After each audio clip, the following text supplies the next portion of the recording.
एक बार फिर लगा है एक फिल्म पर रिलीजियस सेंटिमेंट्स हर्ट करने का इल्जाम। दूसरी तरफ इसी फिल्म पर एक पॉलिटिकल पार्टी ने रिलीज से ठीक पहले लगाया है अंडरवर्ल्ड डॉन की लाइफ को ग्लोरीफाई करने का इल्जाम। इतना ही नहीं, पार्टी ने इंडिपेंडेंस डे जैसे पेट्रियोटिज्म वाले मौके पर फिल्म की रिलीज रोकने की मांग की है। इन्हीं दोनों कंट्रोवर्सीज को बेस बनाकर आज जूम व्यू आपको बताएगा कि बॉलीवुड अक्सर पॉलिटिकल पार्टीज के लिए सॉफ्ट टारगेट क्यों बनता जा रहा है।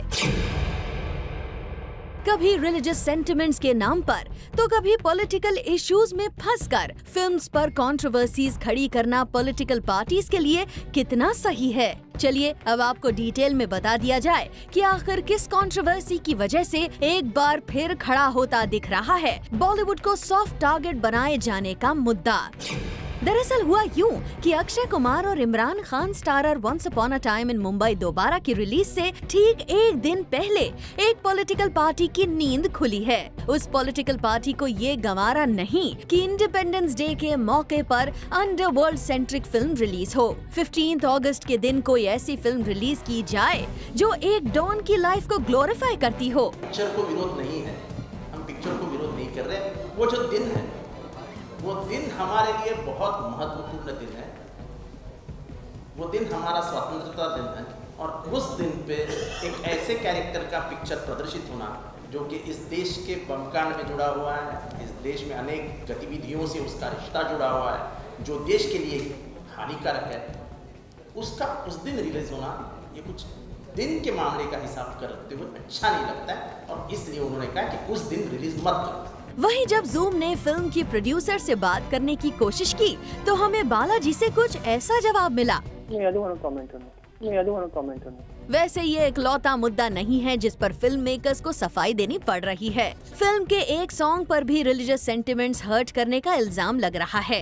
एक रिलीजियस ग्रुप ने फिल्म के बिस्मिल्लाह सॉन्ग पर फिल्म मेकर्स को एक लेटर भेजकर आपत्ति जताई है। इस ग्रुप की मांग है कि इस सॉन्ग को फिल्म से हटाया जाए क्योंकि गाने में रिलीजियस वर्ड्स का इस्तेमाल गलत ढंग से हुआ है। वहीं अब जूम ने बालाजी से उनकी फिल्म पर ऐसे किसी प्रोटेस्ट के खतरे की बात कंफर्म करने की कोशिश की तो उन्होंने इनकार कर दिया। वो अभी लेटर मैंने पढ़ा नहीं, लेटर में कंटेंट देखकर उसके हिसाब से हम लोग रिएक्ट करेंगे। Once upon a time in Mumbai Dobaara के मेकर्स के पास भले ही ऐसी कंट्रोवर्सीज को लेकर कोई जवाब न हो, पर जॉन अब्राहम ऐसी पॉलिटिकल कंट्रोवर्सीज के लिए अच्छी तरह तैयार दिख रहे हैं। उनकी फिल्म मद्रास कैफे तमिलनाडु की ऐसी ही एक पॉलिटिकल कंट्रोवर्सी का सामना कर रही है।